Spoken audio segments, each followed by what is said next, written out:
What is up, guys? It's your boy Brit VR. Welcome to the show. Behind me is my website, Brit VR Crypto. You can buy as many cryptocurrencies as you can. I have the API from Changely directly hooked up to my website. Check it out when you guys can. Okay, so Coin Telegram had a huge matchup against Ivan and Hart. So I'm going to go directly into like 23 minutes, 22 minutes. They talk about hash rate because hash rate is a big thing right now, especially because the halving of Bitcoin is coming up. So let's listen to what these guys have to say. You said that hash rate is garbage, is fake security. So why do you think so? Well, Bitcoin's had to roll back the chain once because someone printed 6 billion coins out of thin air. It's called an inflation bug, but really it means you can print as many free coins as you want. So was that protected by hash? No, because hash rate doesn't protect you from bugs. Okay, so then what did we have a year ago? We had another of the exact same bug happen. You could print as many free coins as you want. That was discovered by a Bitcoin Cash developer and responsibly disclosed instead of exploited. And he could have minted as many free coins as he wanted. Did the hash rate protect you from that? No.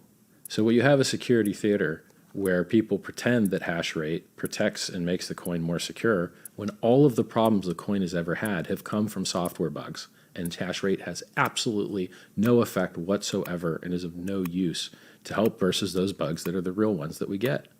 And so what does hash rate really do? Hash rate enriches chip manufacturers who don't live near you and who will not talk to you.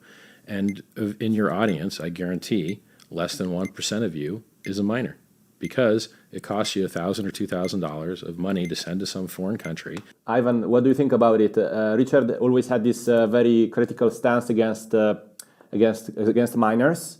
So what's your opinion about this issue? Well, look at Bitcoin Gold, Bitcoin Diamond, who were just 51% attacked. So hash rate obviously is important. Now, I agree with Richard when he says that if it's centralized, then it doesn't matter, because I think, Richard, usually on your streams, that's your main argument. And that also makes sense, but overall, more hash rate is net positive, more investment, more activity on the network, and we simply have a more vibrant industry as a whole. So that's key. And now, obviously, if it's all centralized, it's on one player that is mining, then yes, of course, then only that player can do what they want.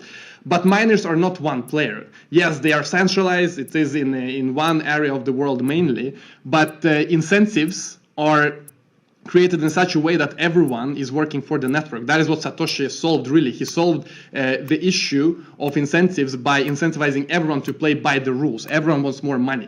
So obviously everyone will keep mining according to the rules, because if you don't follow the rules, you don't get money. So incentives number one, and then of course the higher hash rate, the more difficult it is to hijack. But of course if it's centralized, but the degree of centralization can also be discussed. It's not only one entity that is mining. So all in all, hash rate is definitely net positive. I disagree completely. It's terrible for price. The cost to extract a resource tends to equal the value of the resource. And what that means is that if miners can be profitable and not have all-time hash rate and actually not give all their money to the electricity company because difficulty is so high, then they can hold those coins and keep them as profit and not have to sell them at the market.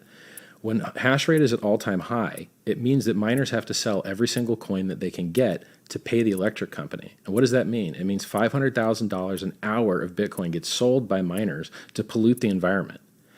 The higher the hash rate is, the more the price gets sold down, the more the environment gets polluted for security theater. It's garbage. It's no good. And it doesn't prevent against the classes of bugs. But it's not necessarily, yeah, it doesn't prevent bugs, no, but it's not necessarily more electricity, because with faster machines, with faster ASICs, it's not necessarily more electricity. And all electricity isn't as bad. Yeah. It could be hydro and renewable that isn't as bad. But my appeal in this particular instance is to price. They're selling the price down. As a Bitcoin miner, you give money to the chip manufacturer, you give money to the power company, and then you sell Bitcoins, and that's all you do. You don't buy Bitcoins. Miners don't buy Bitcoins. Miners pollute the environment and enrich chip manufacturers to sell the Bitcoin price down. They're not your friend, they're not your buddy, they're hurting the price. Ivan, in a recent video, you said that we are about to So we listened to the interview with Ivan and Hart about Bitcoin mining. The halving is coming up. Bitmain has come out with some new miners. These miners need to come out because the hash rate is either going to drop because people are not going to be able to make enough money to pay their bills, like Mr. Hart said, or these miners are going to be sent out. And that's all due to the coronavirus. If these guys in China are making these new miners with the virus be on these miners, how they're going to ship them to the U.S. and tell our customs that these miners are safe. Is it going to be bottlenecked? And how much are they going to be? The ones that are 55 terahashes are $900. 67 terahashes, $1,500. So these will be around $2,000, which a regular miner probably will not buy. And especially since you will only be making around $4 a day. I don't know if I will buy one at all. It all depends on the price of Bitcoin. Bitcoin has to pump before regular people buy them. But if you are a large Bitcoin firm, oh yeah, you're at this all day. But let's look at some key things about this one. This is the S19 Pro, 110 terahashes. Look how many wattage there is.